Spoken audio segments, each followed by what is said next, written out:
Audi has just launched their second generation of their Q5, their mid-size SUV. It comes with a whole range of things, including 3 engines. Yeah, look, there's 2 engines to start with. There's a petrol TFSI engine, 2 litre, and there's a 2 litre TDI engine.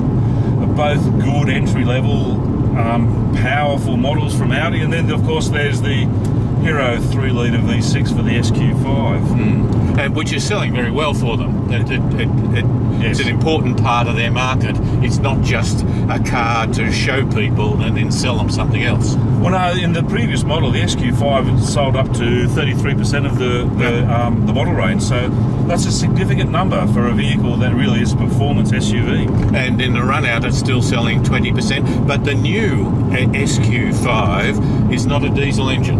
No, they've launched it with the 3 litre petrol, which is still a powerful engine. I think it was, 500 newton metres of torque? And 260 kilowatts. Yep, so it's still fairly powerful. You do miss that extra 150 newton metres of torque, but it certainly will be a great seller for them, and fingers crossed they'll launch the diesel version sometime later on. It comes in various trim levels with various packages that you can add to it.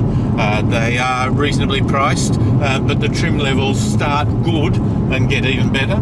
Yeah, Audi's done a great job in launching this second generation new Q5, in that they have upped the value of each in particular model from between $2,000 and $7,000 at no extra dollars. I'm sounding like an ad for Audi at the moment, but they've done a great job in adding extra value, and they've also sharpened the pencil on their packages as well. I never thought I'd be saying this, but it actually represents really good value, some of their packages. And I like the packages are really for comfort and things like parking sensors or heated seats, $600 in this one. Parking sensors, there's a couple of thousand, I think was the price in those. It's not exorbitant, but the safety is in the base models anyway, which I like. Oh, look, a high level of standard of safety and a 5-star NCAP and ANCAP safety rating, which you'd expect. And, they go beyond that. I mean, just the little things we were talking about earlier. In one of the packages, there are heated external mirrors, which, as you said, gives you that feeling of confidence in the vehicle and calmness. It's a safety feature. Yes. Not only when you're using it, but the fact that you haven't got all worked up when you're trying to park the car or move the car out. True. I wouldn't go necessarily for a lot of those features, but a rear camera, which is standard, is essential in any car now, as far as I'm concerned. The interior, you're comfortable? You're a big bloke? The interior, I think, the vehicle itself is slightly longer. The wheelbase is slightly longer. It's pretty much about the same width, I think, but they've extracted more internal space out of it. And look, as I said, I'm a big bloke. I'm exceptionally comfortable in these seats. I've got plenty of room down beside the seat to reach into the door pockets. And I've got plenty of headroom, shoulder room, leg room. It's great for the driver.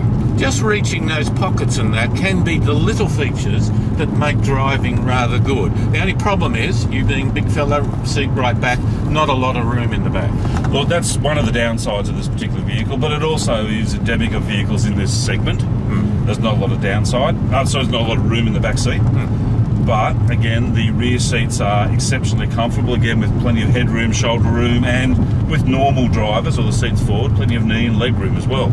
So they've extracted the maximum they possibly can out of this platform and body shape internally. It's got enough oomph. Does it flow on the highway? Is it a nice touring car? Look, both the TFSI, which we drove yesterday, and the TDI, which we're driving this morning, both have more than enough power that most drivers would really choose to use. They're smooth, they're comfortable, they're economical, and we are cruising at slightly over the speed limit at the moment, and it certainly feels comfortable and composed on the road. The SQ7 does have that extra horsepower and torque. We got in it, we used it once, thought, well, we've used it. It's nice to have the occasional rush if you get the opportunity to use it, but gee, you wouldn't go out of your way to spend a lot of money to get it. Well, we say that, but then as we said, 30% of the people are buying the SQ5. Oh yeah, sorry. Yeah. When I say you wouldn't, that was a personal reflection. Rather, I guess it means, what does $25,000 mean to you? Yeah, look, it does have more power. It's electronically governed at 250 kilometres an hour.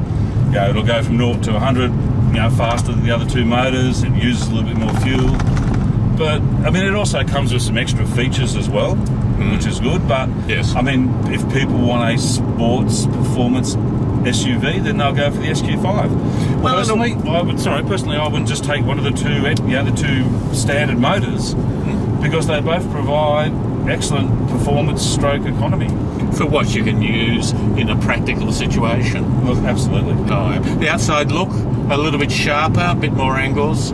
You think a bit more character to it, a bit more masculinity? Yeah, absolutely. Without going overboard, they've carried through what they call their tornado line, that beautiful marketing speak that they come through with. The designers love that eloquent explanation of their style, but it really does carry that line through the hip line, and there's a bit of a line through the bottom door sills as well.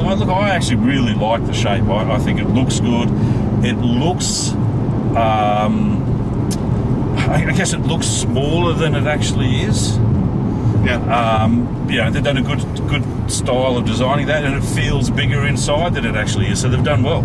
I don't think it looks a long car. No. I think it not stubby, but it certainly is not an elongated vehicle, but you don't necessarily want that. What it is not is the old slab-sided station wagon. No. It's not the boring, practical, you bought it because you needed it, rather you might buy it because you like the look of it as well. Yeah. It serves that function. 65 and a half up to nearly $100,000 plus on roads. Yep.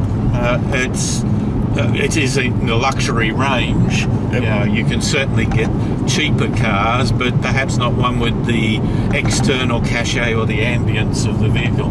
And look, it's not only the cachet and the ambience. They have gone out of their way in this vehicle to introduce some pieces of technology that are game changers, a la the new all-wheel drive quattro system.